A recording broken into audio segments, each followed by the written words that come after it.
Hello everyone, my name is Enrique Mora, and it is a pleasure to be back in this Congress. I haven't participated in a couple of years, but it's good to be back. I'm currently a doctoral student at Universitat Oberta de Catalunya, and today I'm gonna present a working paper which I've titled From the House to the Empire, Early Socialist Accounts of Masculinity's Gender Dynamics in Japan, from the 1898 to 1905.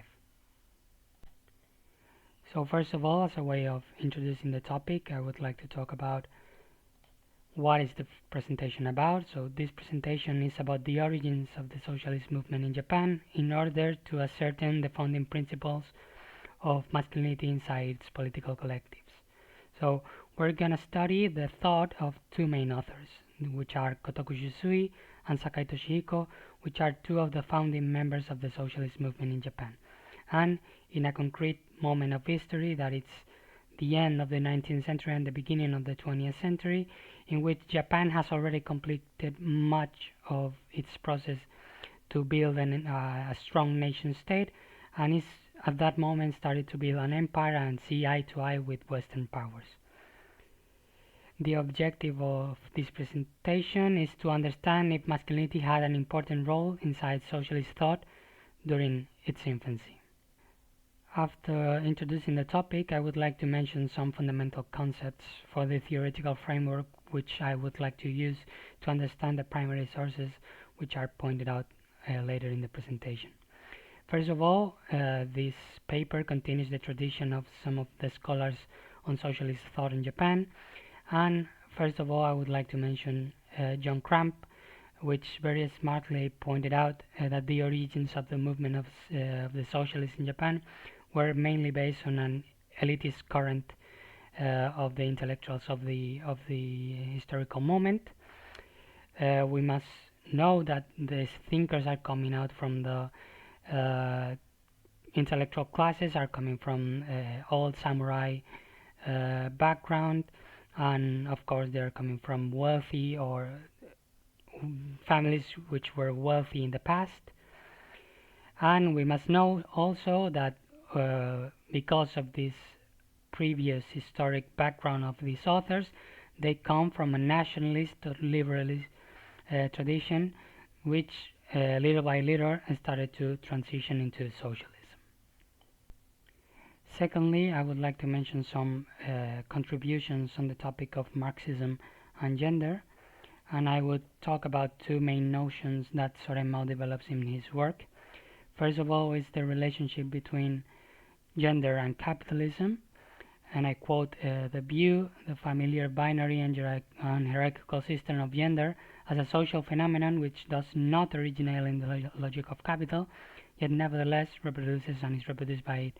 By which I mean that due to the structures of gender being established in the past, previous to capitalism, some authors that I intend to study may consider these structures of gender as strong historical and thus natural. Second of all, it would be the concept of class, which Mao divides into subjective and objective concepts. I quote that as a subject concept, it is a group of people who identify as such on the basis of a shared experience and or interest, and as an objective concept, it refers to a position in the social order, regardless of whether people identify with the position they occupy or not.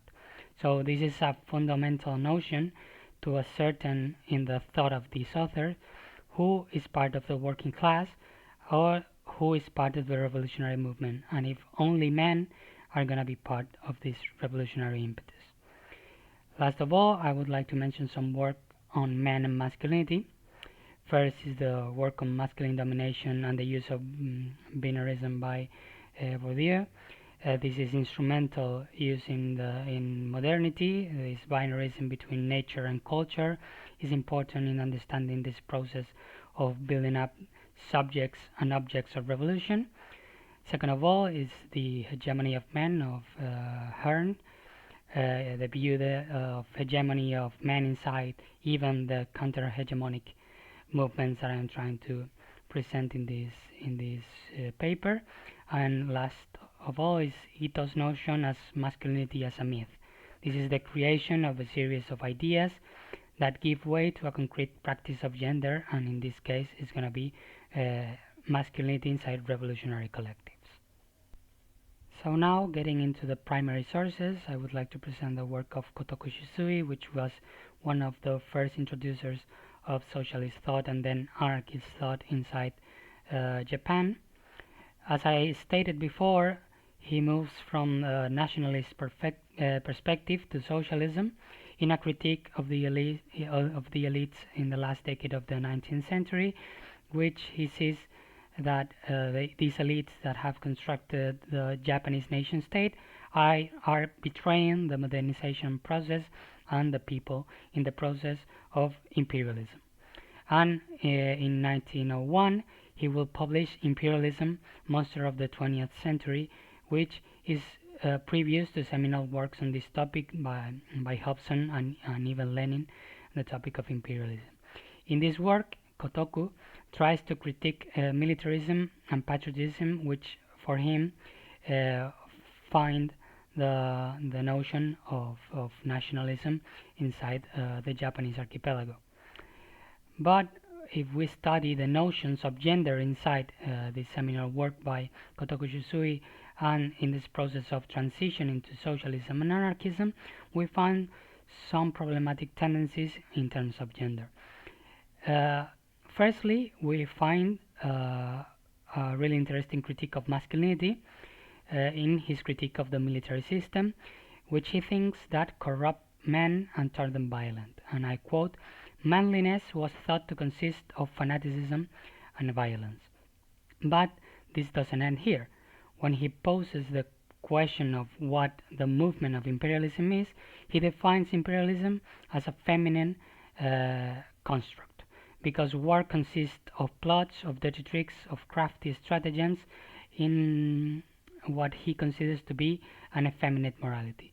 So we find ourselves into uh, interesting predicament that I have never encountered before by defining a binarism in terms of imperialism, in which there's a concrete binary in which masculinity has been warped by the tricks of femininity, and thus the masculinity that the Japanese empire and the Japanese military exhibit are not really masculine and are betraying real masculinity.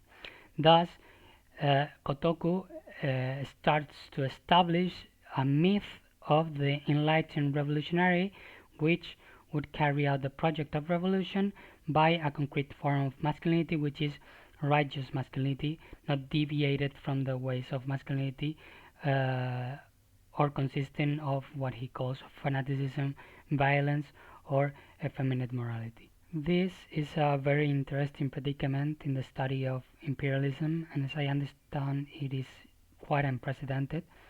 Kotoku is instrumentally using the concept of masculinity to establish ideas of how men should be and discrediting institutions that are inherently and stereotypically masculine.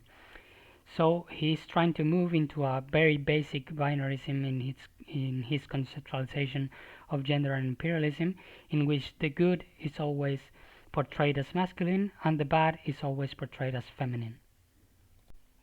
And finally, I would like to talk about Sakai Toshihiko, which is another of the founding members of the socialist movement, and later in the 1920s would go to be part of the founding of the Japanese Communist Party. Sakai Toshihiko, as well as Kotoku, saw the adoption of socialism as the only way forward for Japan, but his fundamental preoccupation was for the family and gender questions. He saw the necessity to change the economic situation and abolish capitalism to solve most of the problems between men and women at this time of history.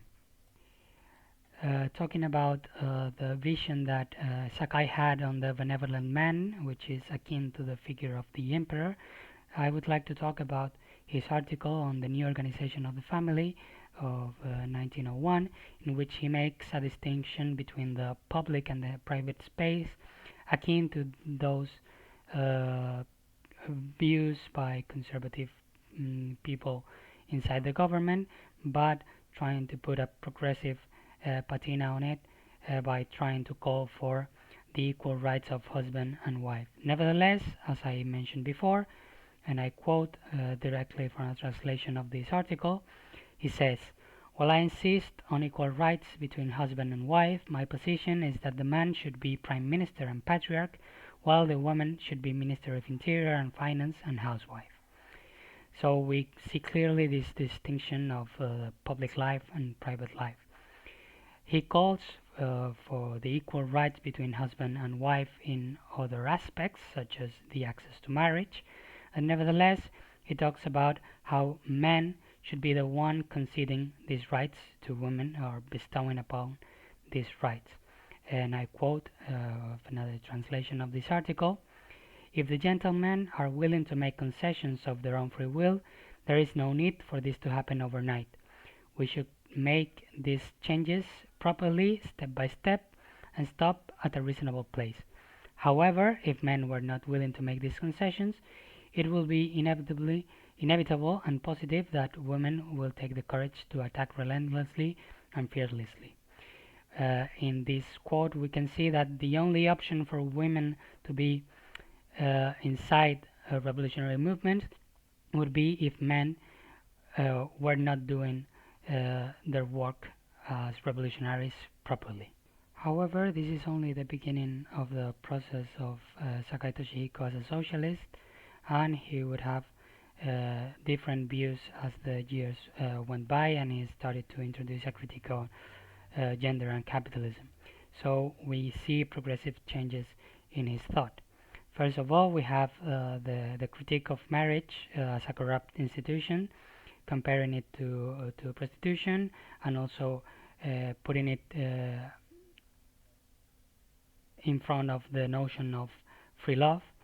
Many socialists made this comparison in the 19th and 20th century, in which women, in order to access the fundamental necessities to live, had to depend directly on men. And such, Sakai considered that prostitution and marriage were intrinsically the same institution, more or less.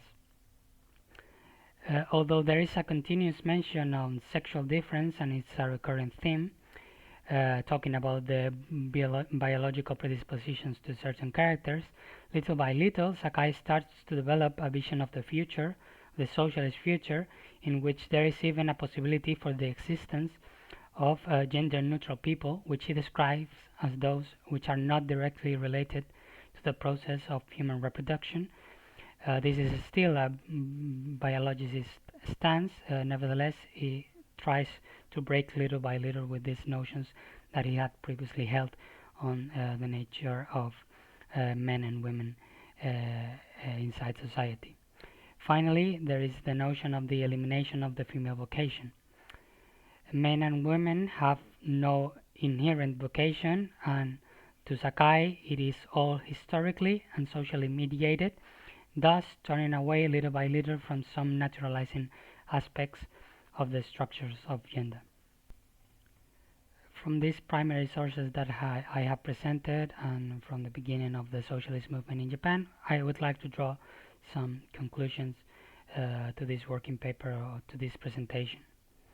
The first one would be that the origin of socialism is burdened with the nationalist and Confucian past, and the notion that the enlightened revolutionary was wording the true masculinity in words of Kotoku Shisui. This is what I call the creation of the myth of the revolutionary man inside the socialist movement in Japan, at least in the beginning of the 20th century and its inception. Second, there's Kotoku's view of imperialism as feminine, which stands under the notion of a very basic binarism, in which everything good is directly related to masculine notions and everything bad is directly related to feminine notions. Third is the maintaining the division of the public and the private, which is an artifice that was arising from modernity and capitalism.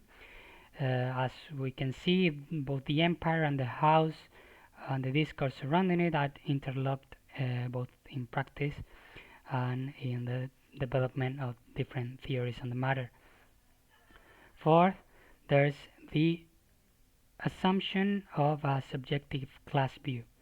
And this is very important for the development of this paper and my thesis, which is the basic question of who belongs to the working class. Here we have the idea of the myth of the revolutionary man, uh, which is the thinking of the time, versus the actual data which we have access to, mainly through the work of Tsurumi, as I mentioned in the slide, which says that women were very strongly present in the workforce at the end of the 19th century and the beginning of the 20th century, which in Marxist sense would be part of the working class and would be part of the revolutionary force to bring socialism in the future.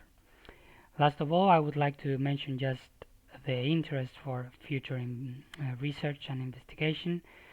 I would like to continue working on the relationship with Western thought and the mutation of socialist thinking on the notions of gender that is beginning to be glimpsed in the post 1905 Sakai, as I mentioned, with the progressive changes in the understanding of capitalist structure and its relationship with gender structures.